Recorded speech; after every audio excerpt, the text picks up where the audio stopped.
फौजी का गरीब बेघर परिवार। धूम धड़ाके के संग में रोड पर से एक फौजी की बारात गुजर रही थी। सबके चेहरे खुशी से खिले हुए थे।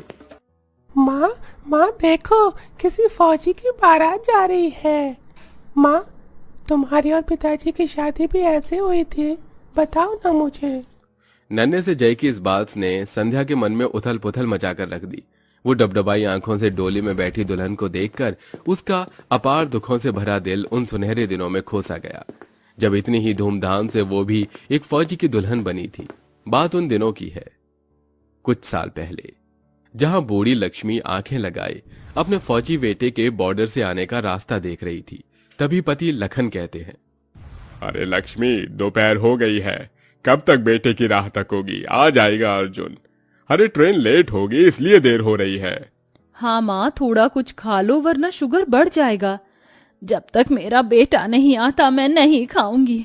मैंने उसके लिए कितने पकवान बनाए हैं, देख ये खीर पूरी, उसकी पसंद के मालपुए और दही भल्ले, मिठाई।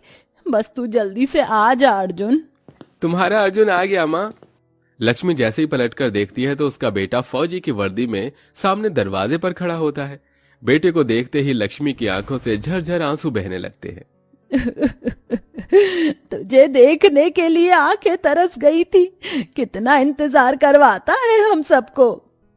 क्या करूं माँ, तुम्हारे साथ में इस देश का भी बेटा हूँ, वरना ये गांव खेत खलियान सब बहुत याद आया मुझे।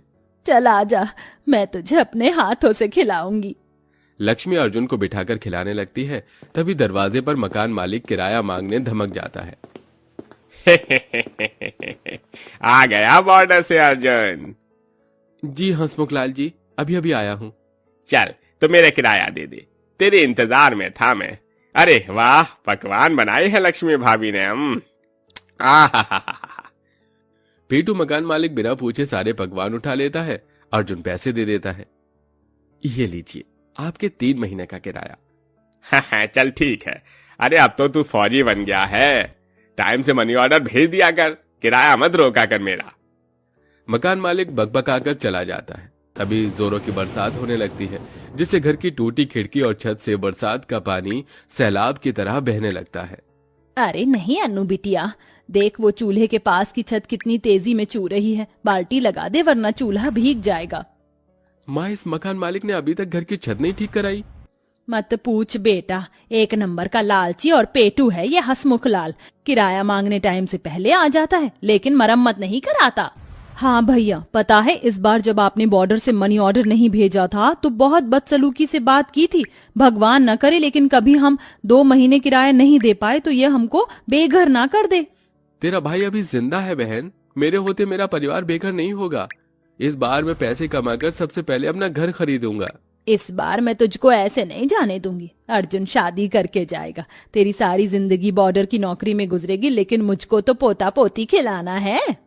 लक्ष्मी अर्जुन की शादी गरीब माला की बेटी संध्या से करवा देता है। सुहाग की सेज पर संध्या घूंघट डाले बैठी थी। अर्जुन अपने प्यार का इजहार करता है। संध्या, तुम बहुत खूबसूरत हो। मैंने कभी सपने में भी नहीं सोचा था कि मुझे तुम जैसी पत्नी मिलेगी। अजी भाग्यशाली तो मैं हूँ जो मेरी मांग में एक फौजी के नाम का सिंदूर है। ये कहते हुए संध्या नम आंखों से अपने फौजी पति के गले लग गई। कुछ दिन बाद अर्जुन बॉर्डर पर चला जाता है। संध्या एक बेटे को जन्म देती है। इस बीच अर्जुन 1-2 दफा घर आता है, लेकिन अगले 1 साल बीत जाते हैं पर अर्जुन की कोई खबर नहीं आती और मकान मालिक सरेआम गरीब ससुराल वालों को घर से निकाल देता है। इतना भी निर्दयी मत बनिए मकान मालिक जी, मेरे घर की इज्जत को यूं सरेआम बाहर नीलाम मत कीजिए। कहाँ लेके जाऊंगा इन्हें? देख लखन, तू चाहे मेरे आगे नाक क्यों न रगड़ ले, मैं तेरी नहीं सुनूंगा। बहुत झांसा दे दिया तूने, अब निकल। जहां एक तरफ उस गरीब माँ का लाल सरहद पर जंग लड़ रहा था तो वहीं उस फौजी का गरीब परिवार बेघर होकर दर दर की ठोकर खा रही थी।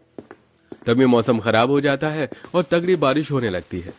आखिर में बलहीन परिवार एक कचरादान में आकर बैठ जाता है, जहां बारिश के चलते कचरे से बहुत दुर्गंध उठ रही थी। कष्ट की उस घड़ी में सबकी आंखों से आंसू गिर रहे थे। माँ चीची है, बदबू आ रही है, अपने घर चलो ना। घर? कौन सा घर जय? घर तो छूट गया और हम बेघर हो गए हैं बेटा। पता नहीं भगवान हमें किस बात की सजा दे रहा है। मेरा लाल जिस धरती की हिफाजत के लिए गया उसी के परिवार के सर पर छत नहीं है। अर्जुन के बापू, मुझे मेरा अर्जुन कहीं से भी ला कर दे दो। पत्नी के आंसू देखकर लखन का कलेजा भी अपने फौजी बेटे की याद में फटा जा रहा था। हमारा फौजी बेटा इस धरती में मिल गया लक्ष्मी, वो नहीं लौटेगा। उस पल जैसे संध्या का दिल धरती के अंदर समा जाने को कर रहा था, लेकिन उसने साहस बांधा और अपने विश्वास का दामन थामे हुए फौजी पति के नाम का सिंदूर लगाना नहीं छोड़ा। देखते देखते 1-1.5 साल गुजर गई, लेकिन उस गरीब परिवार का फौजी बेटा अब तक लौट कर नहीं आया। पिछली जिंदगी को याद करके उस बहू का जख्म लगा दिल नासूर बनकर तिल तिल मरने लगा। देखते देखते 15 अगस्त की शुभ घड़ी पास आ रही थी।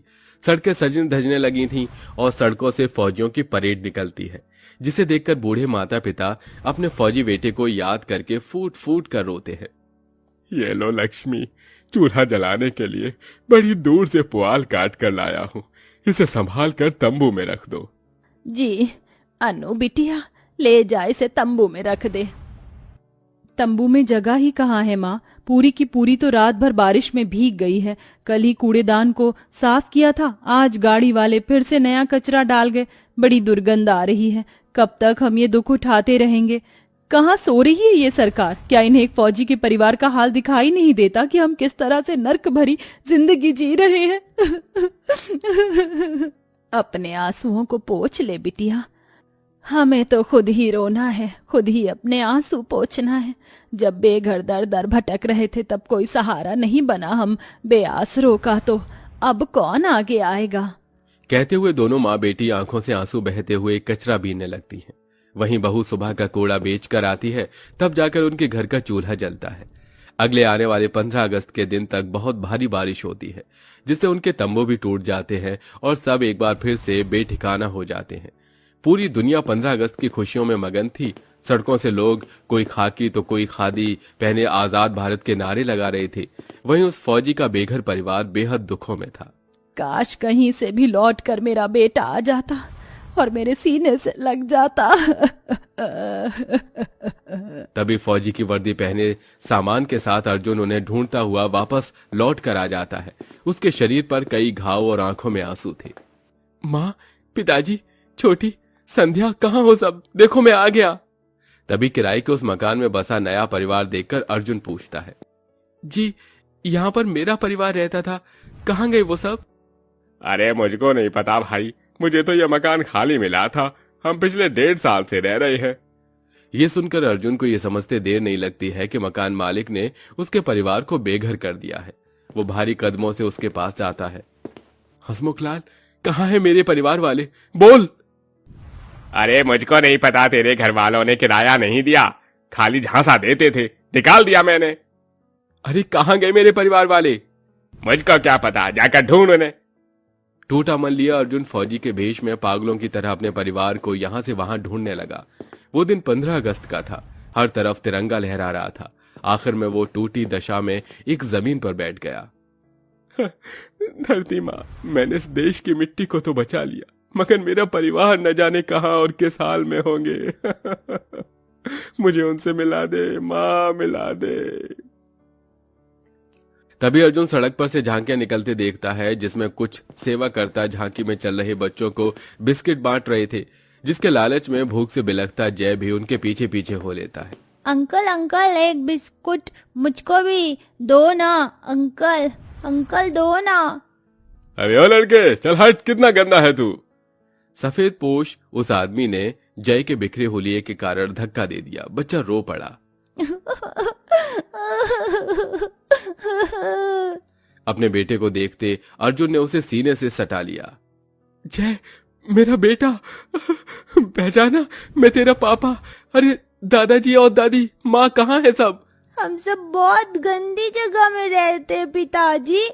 जय उसे कचरे के ढेर में ले आया, जहां चारों तरफ गंदगी भरी हुई थी और पास में ही सरकारी शौचालय भी बना था, जिसकी दुर्गंध में रह पाना बड़ा कठिन था। अपने परिवार वालों की ऐसी हालत को देखकर अर्जुन खुद को धिक्कारने लगा। अरे मेरे रहते हुए मेरा परिवार इस तरह दिन गुजार रहा है। माँ, मुझे माफ कर दे। अर्जुन मेरा बेटा, तू आ गया। तेरे जाने के बाद बहुत दुख सहे हमने। वक्त ने बहुत बुरा किया हमारे साथ। मैं सब ठीक कर दूंगा माँ। मैं जंग में घायल हो गया था, मेरी जिंदगी का कोई ठिकाना नहीं था। 1 साल बाद होश में आया था। अर्जुन को देखने भर से जैसे सबके घाव लगे दिल खुशी से भर गए। उसने सबको तोहफे दिए और 15 अगस्त मनाया और अंत में पिछले 1.5 सालों की कमाई हुई रकम से अर्जुन ने अपने बेघर परिवार के रहने के लिए घर बना कर दिया और एक फौजी बेटे का कर्तव्य निभाया।